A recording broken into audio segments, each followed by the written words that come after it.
El síndrome del norte, un capítulo olvidado de la historia del terrorismo de ETA. En este mes de julio del presente año 2024 se cumple el 26º aniversario del asesinato del concejal del Partido Popular en la localidad vizcaína de Ermua, Miguel Ángel Blanco, así como de la liberación por parte de la Guardia Civil del funcionario de prisiones José Antonio Ortega Lara, secuestrado por ETA el 17 de enero de 1996. Como no podría ser de otra manera, los medios de comunicación nacionales se han hecho eco de ambas efemérides, sacando de nuevo a la luz lo que, para la historia reciente de España, ha supuesto la actividad terrorista de la organización ETA.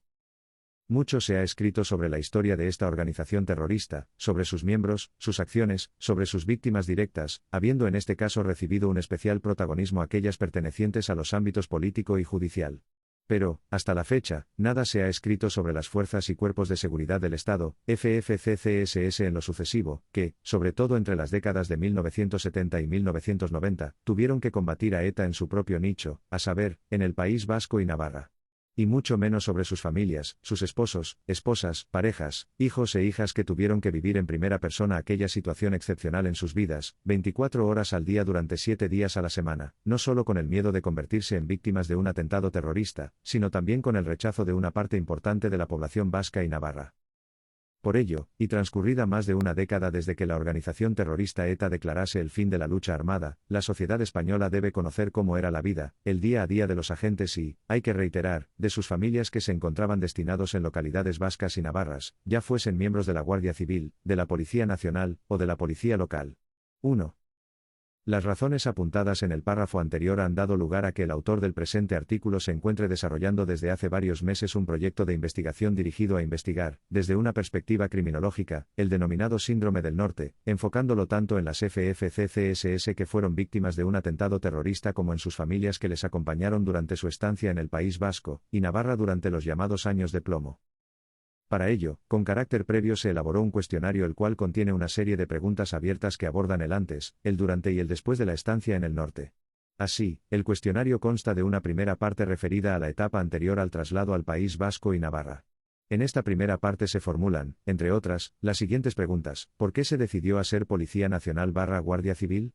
O con anterioridad al traslado al País Vasco o Navarra, ¿recibían los agentes algún curso específico por parte de profesionales, para afrontar desde un punto de vista psicológico el nuevo contexto al que se verían sometidos? La segunda parte del cuestionario, la cual se ocupa de la estancia del agente y su familia en Euskadi, contiene, entre otras, las siguientes preguntas: ¿cuál fue su primera impresión al llegar al País Vasco / Navarra? ¿Qué tipo de medidas de seguridad tomaba usted y su familia en su vida diaria? ¿O, se sentían usted y su familia discriminados o rechazados por un sector de la población vasca / navarra debido a su origen o, llegado el caso, su profesión? Lógicamente, un elemento central de esta segunda parte es hablar del atentado terrorista sufrido por el / la agente y o su familia. Finalmente, la tercera parte del cuestionario trata de la etapa posterior a la estancia en el País Vasco o Navarra. Esta tercera y última parte contiene, entre otras, las siguientes preguntas: ¿cómo valoraría usted que ha afectado a su vida, y a la de su familia el periodo de tiempo que estuvo destinado en el País Vasco / Navarra? ¿O, solicitó o recibió apoyo psicológico tras su regreso del País Vasco / Navarra? Hasta este momento se han realizado un total de 9 entrevistas a agentes de la Policía Nacional, Guardia Civil, así como a 2 viudas de agentes asesinados por la organización ETA. Las mismas se han realizado en ciudades como Granada, Ciudad Real, Valladolid, Salamanca o Santander.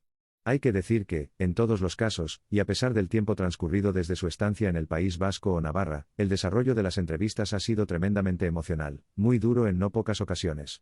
El recordar la experiencia vivida en el norte durante las décadas de 1970 a 1990 hectáreas supuesto para las víctimas del terrorismo de ETA, miembros de las FFCCSS, así como sus familias, un momento duro que ha dado lugar a revivir emociones y sentimientos de enorme tristeza, dolor, rabia e impotencia. De hecho, en la mayoría de los casos, las víctimas, durante el transcurso de la entrevista, se veían en varios momentos incapaces de continuar narrando sus experiencias, debiendo cortarla grabación para hacer la pertinente pausa. Sirvan para ello de ejemplo los siguientes extractos de las entrevistas llevadas a cabo durante los meses de febrero y marzo de este año 2022. Llodio está a 65 kilómetros de mi pueblo, pero llegar allí fue como llegar a otro mundo. Era una época con un conflicto social muy grande, desindustrialización.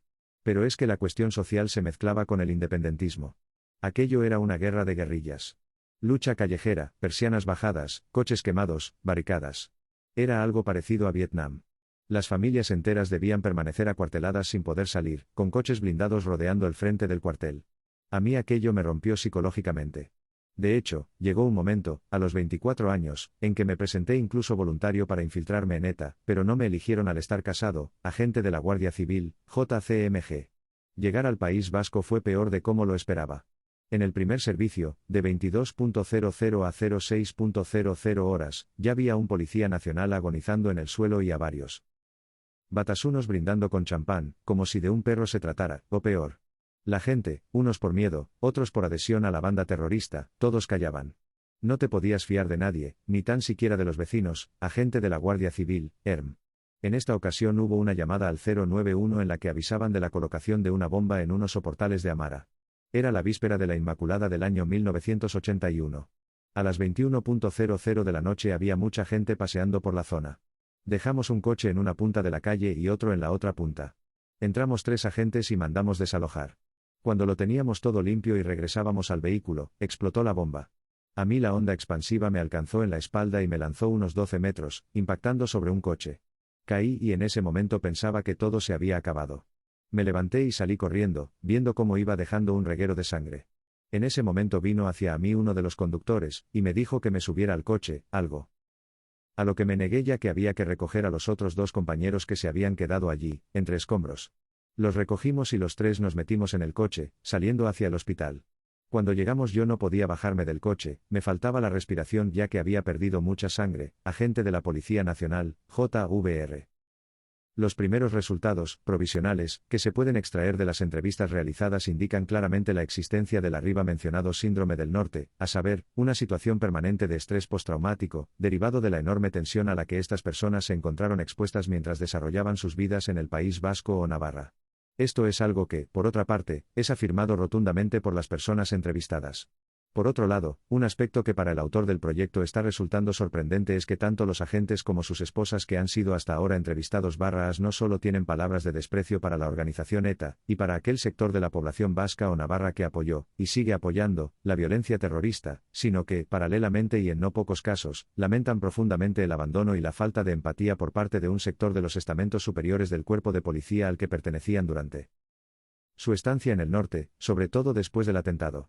En este sentido cabe destacar el hecho de que, tras las entrevistas realizadas, ningún agente, ni sus familias, recibió ayuda psicológica oficial, sino que la misma se la tuvieron, y todavía tienen, que pagar de su propio bolsillo.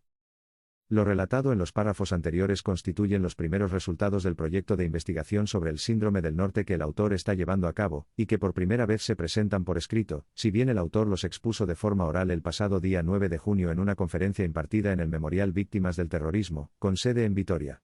En lo que queda de año 2022, el objetivo es seguir realizando sobre las 10-12 entrevistas en otros puntos de España. Con la información adicional que se obtenga, se dispondrá del material suficiente para, en forma de libro, presentar a la sociedad española a uno de los grandes olvidados de la barbarie terrorista que sacudió España durante las últimas décadas del siglo XX y los primeros años del siglo XXI, los agentes de la autoridad desplazados al País Vasco y Navarra, así como sus familias. 1. Sin por supuesto olvidar a los miembros de la Ertzaintza que también se convirtieron en objetivo de ETA. Si te gustó comparte. Leído por Arjona. Director y jefe de seguridad. Auditor y asesor en seguridad integral. Experto en planes de autoprotección por gobierno vasco. Perito judicial. Escolta. Vigilante de seguridad con especialidades. PISA. Protección y seguridad Arjona. info@pisa.com.es